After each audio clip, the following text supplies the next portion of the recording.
तुम्हें नाउन के बारे में पता है क्या? हाँ। नाउन के कितने टाइप होते हैं? 9। 9 टाइप्स होते हैं। यस। अरे नहीं नहीं, कोई तो कहता है 5 टाइप होते हैं। और चलो 9 टाइप होते हैं ना? हाँ। तो सारे के सारे लिख दोगे? हाँ।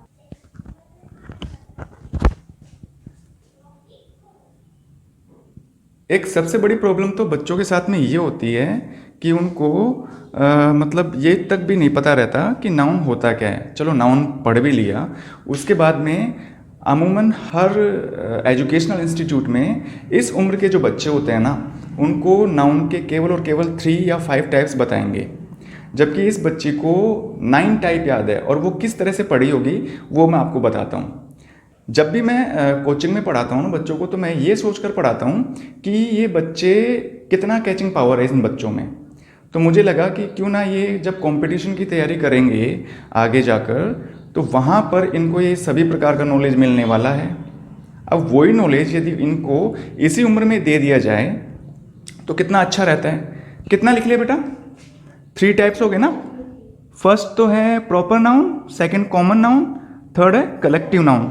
ठीक है, आपने कहा था ना 9 टाइप्स होते हैं। चलो लिखो। एक बार हुआ ये था कि मैं किसी 4th क्लास में या शायद 5th क्लास वाले बच्चों को पढ़ा रहा था। तो उनके जो पेरेंट्स थे ना, उन्होंने उसकी कॉपी चेक की और उससे पूछा कि भाई तुम कोचिंग करने जाते हो तो क्या पढ़ते हो। जब उन्होंने इंग्लिश की जो नोटबुक थी बच्चे की वो खोल के देखी, ओपन करके देखी ना, तो उसमें यही यही चीज़ें देखकर वो काफ़ी आश्चर्यचकित हुए थे कि बोले तुम यार इतने छोटे बच्चे हो और तुम्हें अभी इसी उम्र में ये पूरा नॉलेज मिल रहा है। और उनके पेरेंट्स का, शायद वो उसके चाचा जी थे, शायद उनके चाचा जी ने उस बच्चे को कहा कि यार ये जो नॉलेज है हमें अब ग्रेजुएशन करने के बाद में जब हम जयपुर कोचिंग करने के लिए जाते हैं ना, वहाँ पर हमें ये बताया जाता है कि नाउन के कॉन्क्रीट वगैरह ये जो 9 टाइप्स होते हैं। अब तक तो हमने कॉलेज तक तो यही पढ़े थे कि नाउन के कितने टाइप होते हैं, 5 टाइप्स होते हैं। तो ये एक बहुत बड़ी चीज़ है जो कि हमें इस उम्र के बच्चों के साथ में ज़रूर करना चाहिए, उनकी आईक्यू लेवल के हिसाब से।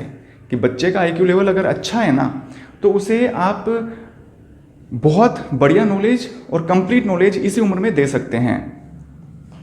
चलो अभी तो देखते हैं कितने हो गए। 7। अनकाउंटेबल नाउन, काउंटेबल भी हो गया। एब्स्ट्रैक्ट नाउन, वेरी गुड, लिखते जाओ बेटा।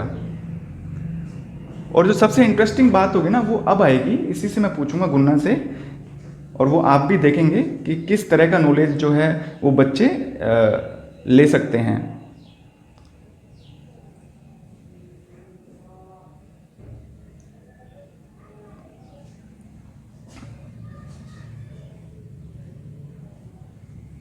अभी मैं पूछूंगा इससे एक सवाल, और शायद जो इस वीडियो को देख रहे हैं अगर वो कंपटीशन की भी तैयारी कर रहे हैं, ग्रेजुएशन कर लिया हो, वो भी बहुत, मैंने जब ये जो कंपटीशन की तैयारी कराने वाले जो इंस्टीट्यूट होते हैं ना, वहाँ पर भी मैंने उनको पढ़ाया है।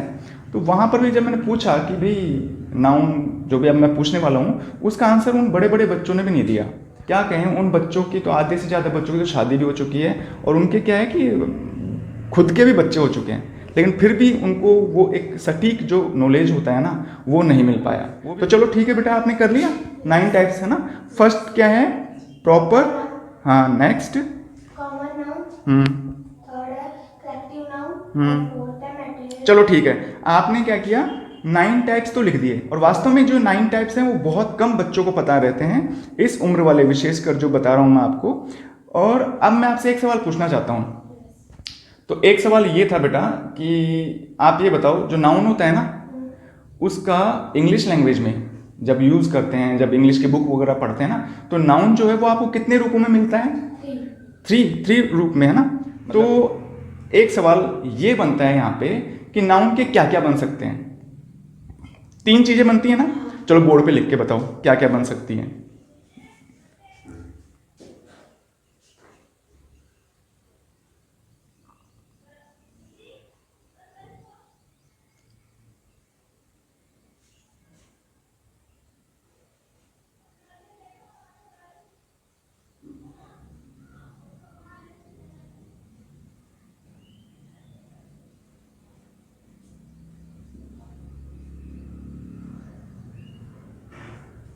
अच्छा, तो नाउन की 3 चीज़ें बनती हैं, नंबर, जेंडर और केस। अब ये चीज़ भी, इस चीज़ को भी मतलब ध्यान में रखते हुए बच्चों से जब पूछा जाता है ना, तो वो बच्चे बता ही नहीं पाते एक्चुअल में नाउन के बनते क्या क्या हैं। और यही समस्या बड़े बच्चों के साथ में भी रहती है। चाहे मैं बार बार इस चीज़ को रिपीट करता रह रहा हूँ कि चाहे वो बच्चे बड़े होकर उन्होंने ग्रेजुएशन की तैयारी कर रही हो या फिर कंपटीशन की तैयारी कर रहे हो अभी फ़िलहाल, उनको भी ये चीज़ें अब बहुत मतलब बाद में जाकर पता चलती हैं। तो देखो यहाँ पर एक वर्ड लिखो बेटा, मैं वर्ड लिखवा रहा हूँ, और प्रिंस लिखो।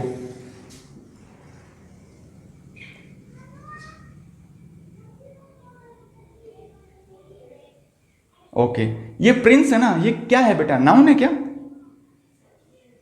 नाउन है ना। अच्छा, तो जब ये नाउन है तो ये बताओ इसकी तो तीन चीजें बनेंगी, है ना। नंबर मतलब प्लूरल नंबर भी बनाएंगे, जेंडर मतलब फेमिनिन जेंडर भी बनाएंगे, और केस है तो प्रिंस का केस भी बनेगा। भाई फॉर्म्स थोड़ी बनती है, वर्ब की बनती है फॉर्म्स तो, है ना। ऐसे ध्यान रखना। चलो तो ऐसा करो, प्रिंस के तीनों फॉर्मेट बनाओ। जैसे आपने बोला ना कि नाउन के क्या क्या बन सकते हैं, नंबर जेंडर केस, है ना। तो ऐसे जैसा आपने ऊपर लिखा है ना वैसे लिख के बताओ। प्लूरल क्या बनेगा, नाउन प्रिंस का प्लूरल बनाओ पहले।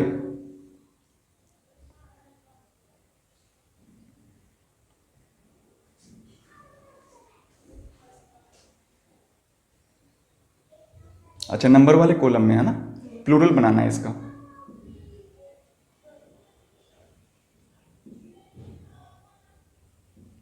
प्रिंस का प्लूरल क्या होगा?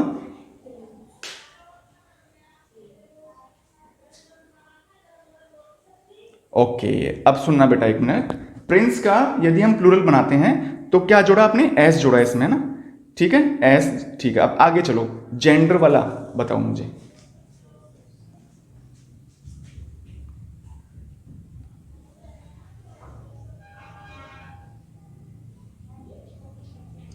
थोड़ी जो राइटिंग है ना आपकी, वो थोड़ी सी मोटी लिखा करो बेटा। पिछली बार भी वीडियो डाला था ना आपका मैंने, तो वहाँ पर किसी कमेंट था, बोले ये गुन्ना जो है ना पढ़ाई तो अच्छी करती है और काफ़ी बढ़िया नॉलेज भी है, लेकिन इसकी राइटिंग है ना वो चलो ठीक है, लिखो। हाँ, प्रिंस का फेमिनिन जेंडर।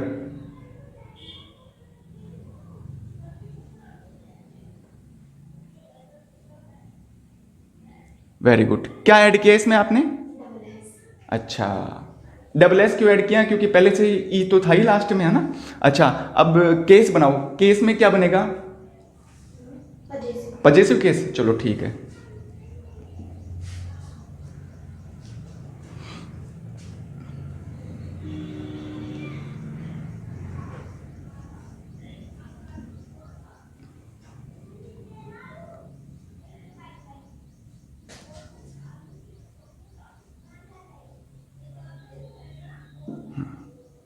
चलो ठीक है।